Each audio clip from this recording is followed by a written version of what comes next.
Hello and welcome to a very special segment of 5 on It News. This is a news segment that I'm going to do when the news is really slow, when the major mainstream news networks are really scrambling to report on anything, and it's basically just going to be something called True 5, where we really keep it to 5 minutes, and I just cover a couple stories. It's a beautiful day here in Nashville, so I'm going to be outside. I apologize if there's a bunch of noise in the background. I'm just relaxing at this point. This is a better alternative than just not doing a story at all. I feel like it's a better alternative. And so, on days where I really can't find the news, instead of taking it off, we'll just do a True 5, where we just, do a couple key things. So I'm just going to get right into it. It's pretty much just going to be quick mentions if you've watched the show before.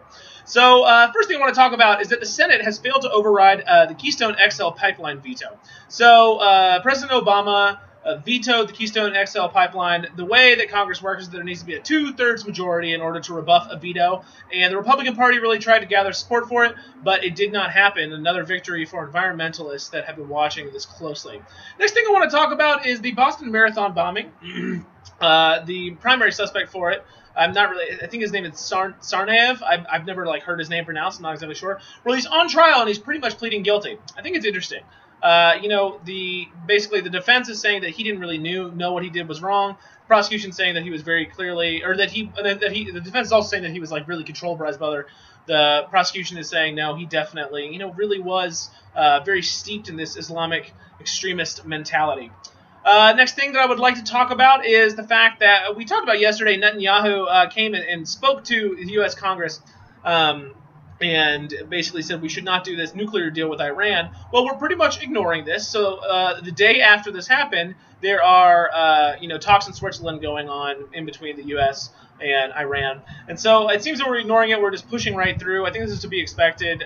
This was a strong rebuke of what President Obama is trying to do with this. So Kerry and his counterpart in Iran, they're working it out. We'll see about this deal. Like I mentioned yesterday, the deal is really not a done deal by any means. Next thing I would like to talk about is that there's a major challenge to quote-unquote Obamacare, but just the kind of public health care that has been rolled out that I'm sure some of the people watching are actively utilizing at this moment. There's a second strong challenge of it in the Supreme Court. The Supreme Court is divided right down the middle pretty much. So we'll see how this goes. This is a very serious challenge. It's basically saying that some states shouldn't have it. There's a couple lines in the laws that say established by the state when it comes to the exchanges for buying insurance. Well, if some states don't want to have it, there's basically the case being made that means that they shouldn't have to have it. Okay, so those were the 4 stories for today. The really only things that I really wanted to comment on. And the second one about Tsarnaev, almost didn't comment on it because I don't think it's really the news that we're going for here. If you remember, the rubric here is, does this directly affect all Americans? Is this indicating a shift in the geopolitical spectrum, or is this just something very fascinating that I want to talk about? So I'll just go back through real quick. We talked about Senate failing to override the Keystone XL pipeline veto. They did not get the 2/3 majority that they needed, so that veto will hold, and the Keystone XL pipeline will, not happen. Then we talked about Tsarnaev, the Boston Marathon bombing, coming out as guilty, and there being, some kind of, debate on why he's guilty. Then we talked about the fact that we are kind of ignoring Netanyahu's speech yesterday to Congress. We're moving right on with our talks with Iran. Finally, we talked about a major challenge to quote-unquote Obamacare in the White House. This is all extremely domestic news. I like to keep things far more global. That's one of the reasons that this was a True 5.